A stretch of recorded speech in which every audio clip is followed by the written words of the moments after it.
And now, please welcome Stephen Lowy-Co-CEO of Westfield Corporation for a conversation with Megan McDowell of Women's Wear Daily. Do you come from a land down under? Where women go and men wonder. Can't you hear the thunder? You better run, you better take cover. Wow, I love coming onto that song. That was pretty exciting. It's so nice to talk to you today. Thank you so much for taking the time. Great, no, thanks. Thanks, man. I'm really looking forward to talking about the mall of the future, and I know you guys are as well. Stephen Lowy, as co-CEO of Westfield for the past 28 years, as you know, has been devoted to really building the mall of the future. And I know you're familiar, but let me share some recent stats with you to give you an idea of their retail footprint. So current and future development is as much as $10.5 billion and includes projects in places like the World Trade Center in New York, Milan, and London. Among its portfolio are 34 shopping centers worldwide, and that represents as many as 6,500 retailers. Last year, Westfield saw more than 400 million customer visits and generated more than $16 billion in retail sales. So they have a lot going on. They've been very busy. Before we get started, Westfield put together an incredible video to show you some of the projects they've been working on. So we're about to show the video, but before we do, I want to point out a few things for you guys to look out for, including seamless entry into a parking garage, precise indoor blue dot navigation. So what that means is they've kind of created something that's sort of like Google Maps, where you can navigate the mall from inside the mall. They've created this. And then they've also created a way for your mobile phone to be like a remote control for your shopping experience. You can order food, you can see the inventory in the mall, a ton of new projects. So let's watch the video before we get started.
Wow, you guys have been busy. Yeah, we have, thank you. So you're a real estate developer. You're known for malls, but you've invested in data and analytics team. You've hired a chief information officer, I believe it is. You built Westfield Labs in 2012. You've invested so much time, money, and manpower in really bridging the digital and the physical. What motivated this? What's behind these decisions? Well, our company is It's actually 56 years old. We're in our 57th year. So we understand the need to change and adapt to stay relevant.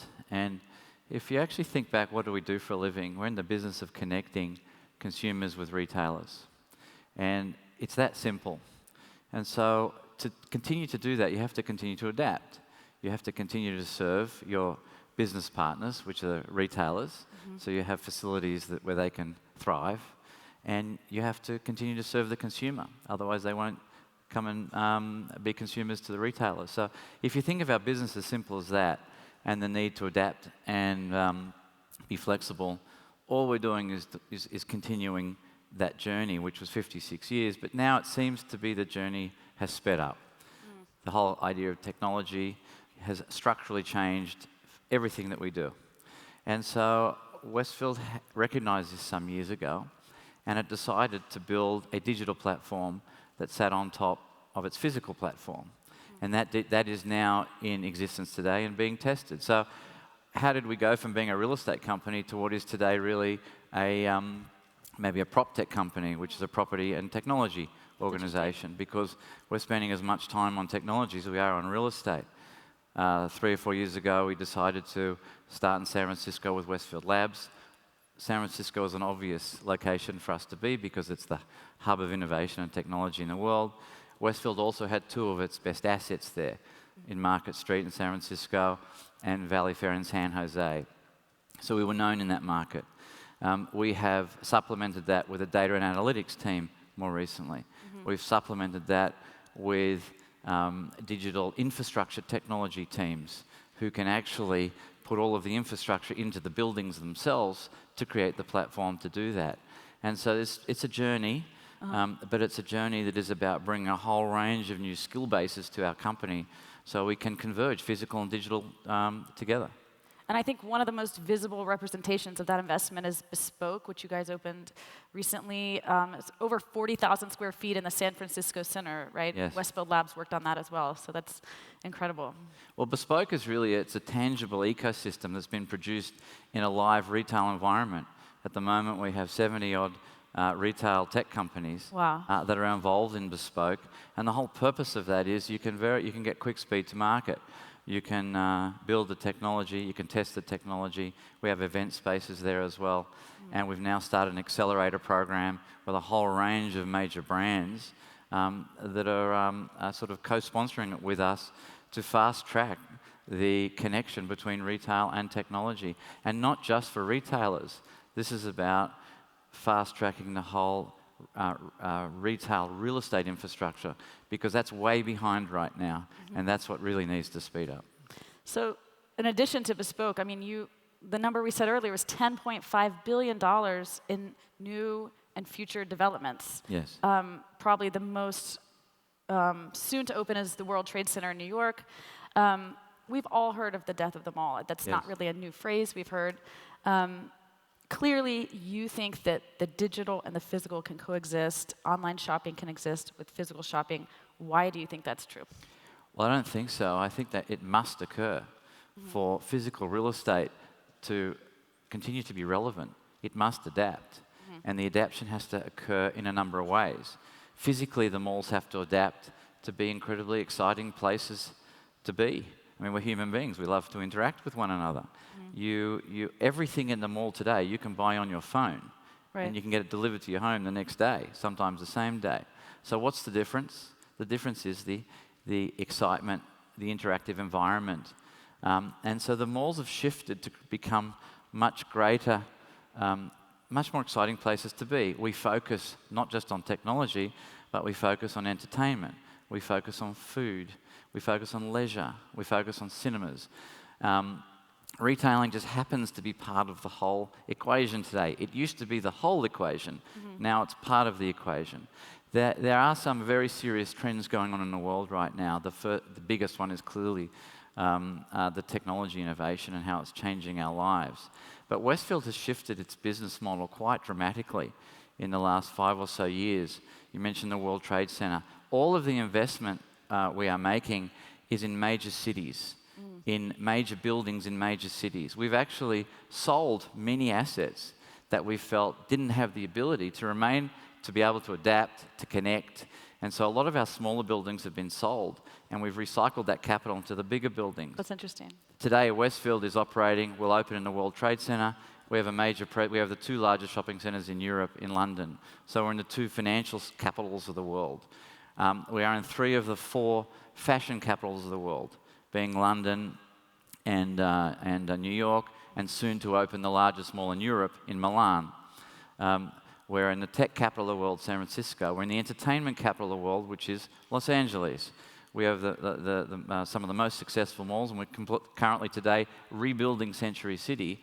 And when Century City opens next year, it's going to look nothing like what traditional malls used to look like. It's going to be current. It's going to have gyms and food and cinemas and really hip retailers. And one of the other major trends that is going on is there's fundamentally too much real estate in the United States. Oh, absolutely. And so the problems you're seeing in the retail economy today is that you have this transformation taking place combined with too much supply of real estate. So there's a lot of train smashers out there. And so you see a lot of stores closing because of that reality. So one thing we saw in the video that I want to talk more about is what we're calling the shoppable mall situation, the app. I was at dinner last night, and my friend was like, "Oh, I need a new black dress. And we live in San Francisco, so she opens up her phone, and she's scrolling through, and she's shopping the mall at dinner on her app. So tell me a little bit about that. That's so interesting and so exciting. Well, it's part of the journey. It's called the searchable mall. When you saw the video just a few minutes ago, and everything in that video is real. It's built, and it's currently being tested in Westfield, London. So the express parking, the ability to order food in advance and have it ready for you, the ability to be guided through the mall with blue dot technology, just like you can obviously in Google Maps or Apple Maps.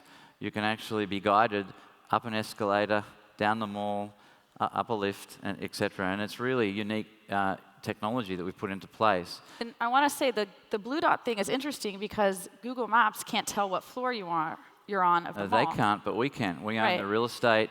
We've built the infrastructure, the fiber optic backbone, the Wi-Fi infrastructure, the beacon technology. We're now really investing tens of millions of dollars in stuff that people don't see to give us the ability to connect the consumer and the retailer, not just physically, but digitally. But you asked about the searchable mall. The searchable mall is just another part of that journey. Today, just 6 months ago, we launched this in London and more recently in the United States. We have now something like 250 retailers online now selling 4 million products. So they have to opt in. On the Westfield website. You can do it, go today on the Westfield website. You can do it right now on your phone, and you can buy a black dress from a whole range of retailers. At the moment, you can buy it directly from the retailer, but very soon, we'll be able to guide you directly to the store with the blue dot technology. So this is all about creating, using technology, which once we felt was a threat, we're now using it as an advantage. Because if you think about the growth of technology and the Amazons of the world and the massive impacts they're having on society, a mall already exists close to consumers, hundreds of stores, tens of millions of products. It's basically a big warehouse that's sitting next to the consumer today. Absolutely. And it's technology and the advent of technology that can connect the consumer to that warehouse and get it to them very quickly. That's interesting. These are all new concepts, but I have so Westfield's going to be producing this, and I have no doubt the industry will also focus on this. That's so interesting. I love that, calling it a warehouse, but it's a little more elegant looking. But well, the shop, again, the death of the mall. A few years ago, you were seeing articles of it's scary, the store's turning into a showroom. Well, we consider that a good thing. I mean, a store is actually now 3 things. It's a traditional store where you can buy goods and services. It's a showroom where you can look for things, and if they're good enough, you'll either buy them on the spot, or you'll buy them when you get home, or you may not buy them at all. Or it's a storeroom where you can buy it online and pick it up in the store. Or you can buy it online and it can be sent from the store. So the whole idea of the real estate now is being used for 3 purposes as opposed to a single purpose. that technology now gives us the ability to do those things. Well, and I like what you said about it being a destination not just for shopping, but for entertainment or food. I know the Dine on Time app I used to use all the time for lunch. It would save my recent order. I would order it and pick it up in 10 minutes, and I would be in the mall just to pick up my lunch. But that's an amazing idea, the Dine on Time. Yeah, no, I mean, the whole idea, I mean, we started to use technology to make the experience much, much better. Because let's face it, a lot of physical experiences are really difficult. You walk into a store, you get good service, what do? You walk out of the store because you're upset. Or it takes too long to pay, Right. or it takes too long there's to a find line. something. Yeah. Or immediately you see a line, you go away. Right. And obviously with food, at a busy time, there are lines.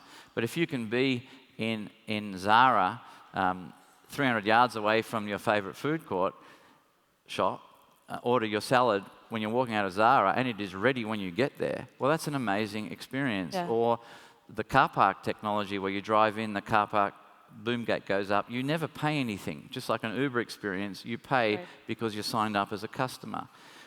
What an experience it is if you're a Nordstrom customer, or you're in England, a John Lewis customer, and you drive into our mall, and because you've driven into the mall, we can connect you immediately to John Lewis, or in America to Nordstrom.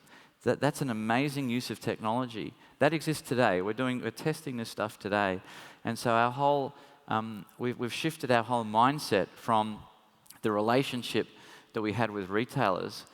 Enormous energy went into opening the store, leasing the store, physically building the store, opening the store, marketing the store. We still have to do that. But really, our energy has to now shift towards working together, sharing our data, collaborating. If you don't share the data, when a customer walks into the mall or drives into the car park, we can't connect them with the retailers. But you can already see it happening, because the searchable mall that exists today, that's the first step of sharing of data. We have content from retailers on our website today. Can you tell me a little bit more about the sharing? I know that traditionally retail was all about competition, but I feel like so much technology requires widespread adoption. It requires buy-in from every retailer or every brand. How do you navigate that, and what is your approach to that old school idea of competition? Well, I think the old school idea is dead. If you think like that, you won't be around in a few years' time. There is a mindset. If you think about the last 6 months or a year, I think the biggest change that we've seen as a business is the openness and the mindset from the retail community to embrace the real estate community, to work together to create common platforms and share data. Obviously, we need to protect the data. We need to be very concerned about the privacy of the data for the consumer and for the retailer, because retailers don't want us to share their data with other retailers, so we have to build platforms and competencies to do that. Well, Westfield's already done that, and we're doing that now. So I think that's really old school, and I actually think that's gone already, because no retailer on their own can do this. It's the combination of the retailers together working off a common platform that really has the ability to give the consumer a much better experience. And let's face it, it's all about producing a much better consumer experience, because if we provide a better consumer experience, they will do more business. Absolutely. So what I'm hearing you say is, instead of competition, you're encouraging collaboration among all your retailers. How do you encourage them to buy into that mindset? Well, we're doing that right now. I mean, first of all, we've built a platform. That platform is currently being tested at Westfield London. Westfield London for us is a unique opportunity to test things. London's one of the greatest cities in the planet. It's one of our global flagships.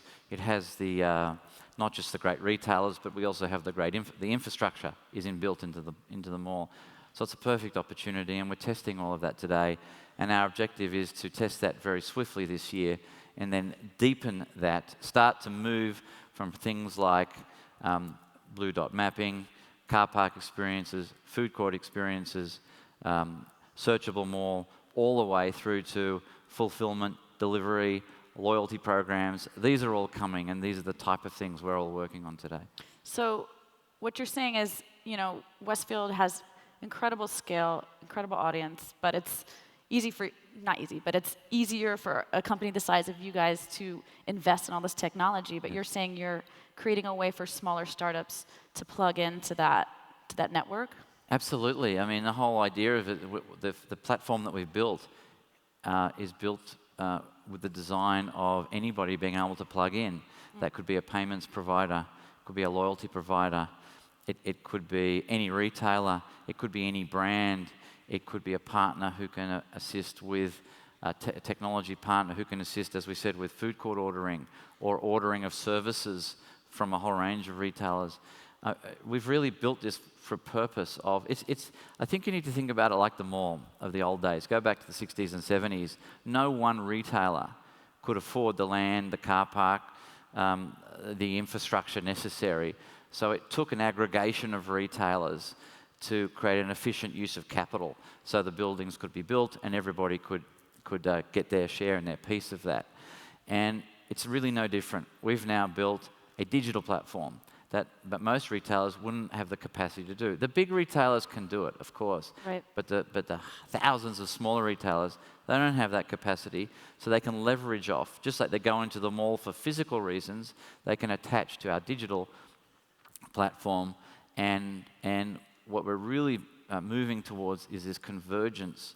So I can give you an example. In the World Trade Center today, when we open in August, Ford Motor Company is opening a store called Ford Hub. It's not to sell cars, but it's all about the innovation. Ford has taken a store. It's also taken an event space with us in the Oculus in the World Trade Center. It's also taken advertising space. We now have the ability to produce events and interactive and activations in New York and really beam it through our platform to London and Milan and San Francisco, etc. And so these are platforms that we've built so others can bolt on or really just plug in to what we call the Westfield Cloud. It's very simple to do. So it's called the Westfield Cloud. I want to make sure that Yes, everyone heard that, because you haven't really talked about that much before, so that's pretty interesting that you're doing that. No, it's obviously for us, it's the connective tissue that we're putting into place. The cloud is obviously a term that everybody understands today.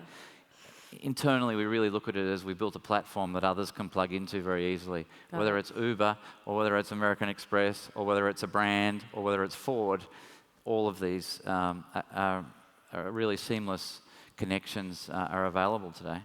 And I think I want to go back to one thing you said. You're no longer just a real estate company. Now you have all this data, this information. Yeah. Can you expand a little bit on how you collect the data, how you share that with your retailers, and how you encourage them to share it?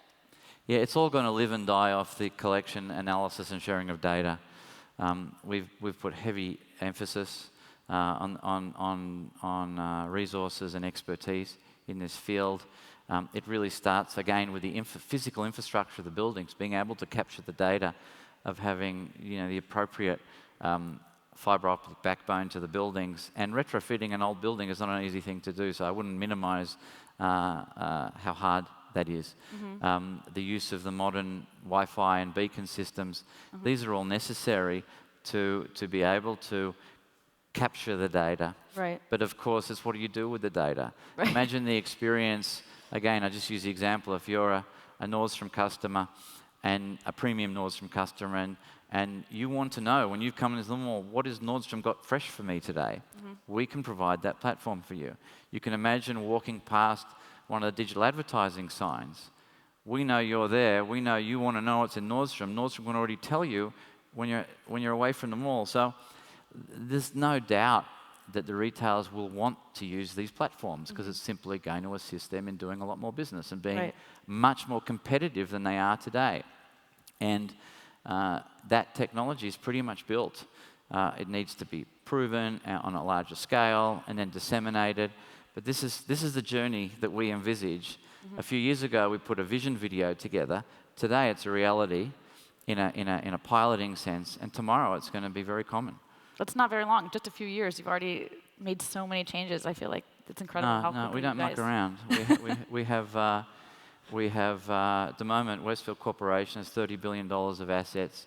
We're building $10, $11 billion of assets today, all in great cities, in great markets, and very shortly our company will have $40, $50 billion of assets. And if they don't have the right technological backbone, mm-hmm. well, they'll already be outdated. So all of your new properties, you don't have to retrofit them. They're already enabled with all these beacons or cameras or all this data collecting technology? Yeah, they're not all there. I wouldn't suggest they're all there today, but within it, they're going to be all there in the very near future. I want to ask you about something. The quarterly earnings reports are coming out from major retailers, big box retailers, and this time they've been a little disappointing. I'm sure you couldn't help but notice. How does that affect you, and what are your thoughts on that going forward? Well, there's clearly a shake-up going in the retail industry today. There's got the massive shift, the massive success of Amazon that really, I think it accounts for something like half of the growth of retail sales in the United States today. It's having a massive impact and growing. But I've got to tell you, I mean, Walmart grew from nothing to the largest retailer in the world and didn't touch the mall business because its products were not really competitive. I don't say that lightly, but this is very different. Amazon is a much more impressive, has the ability to penetrate in a much more impressive way because of the use of technology. But at the same time, it can't do a lot of the things that we can do. It can't create the human interaction. It can't create the beautiful spaces that we like to be in. It can't compete with sitting in a beautiful restaurant or a coffee shop or going to the movies or having that whole experience, which we're very focused on. I mean, I fundamentally think the United States has way too much real estate, and so it's getting punished quite badly today because there's too much real estate, and a lot of the retailers, they not only haven't adapted from a technology standpoint, I don't think they've adapted from a product perspective. Because you can see the growth of a lot of the European retailers, the growth of H&M. They started here with one brand, now they've got 3 brands in the US growing strongly. Inditex, probably the largest specialty store. The largest specialty stores on the planet today are really Inditex, which is Zara, H&M, Uniqlo out of Japan. They're not the American company. So within the retailing industry itself, you have this transformation taking place. So you do have this natural shifts of competition at the same time as technology disruption, at the same time as too much real estate. So you do have, there's a transformation in the industry taking place. Just a few days ago, I was at Century City. We are rebuilding Century City in LA, and it's going to look like no other mall. Yes, Nordstrom is coming in a new store, and Bloomingdale's is upgrading.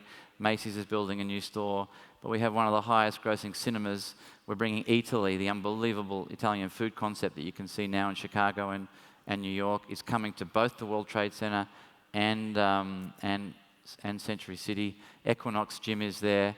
Apple, Tesla, Microsoft.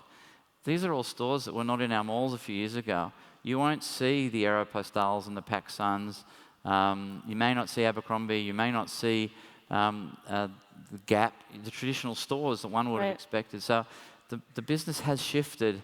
It's not just technology. You've got other changes taking place in the retailing industry. So I have to put you on the spot and ask you a question. Be honest. Yes.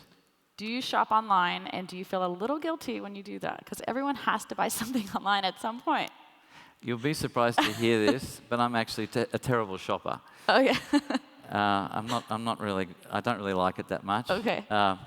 But what used to annoy me, my wife, you know, we live in Sydney. It's midnight in Sydney. You're in bed. Right. She's shopping on Net-a-Porter, or she's shopping on Bloomingdale's, or she's buying something for my son somewhere. It used to annoy me, but I've got used to it. Sort of. It's research. You know, you've got to get on the right side of the wave and not the wrong side of the wave. And sort of appropriate for the music. We were coming in, having a surfboard out the back. But you can't go against it. You've got to go with it. It's not one or the other.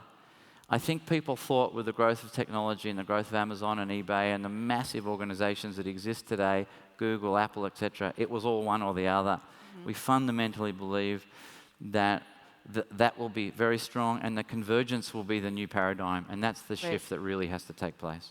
So tell me, I know we're almost out of time, so I want to hear from you. Tell me something that you've done in the past 6 months in a mall that you would have never thought possible, that was really exciting, and then what's next? What's something you would like to see in the next 6 months or the next year that you're really excited about? Well, we've really talked about the stuff in the last 6 months. You've seen it on the screen. It's happened. It wasn't there. It is there now. Searchable Mall is there now.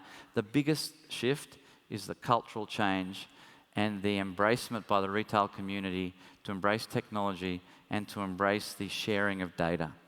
It's not the technology, it needs to be a cultural shift. And I have no doubt that cultural shift has happened.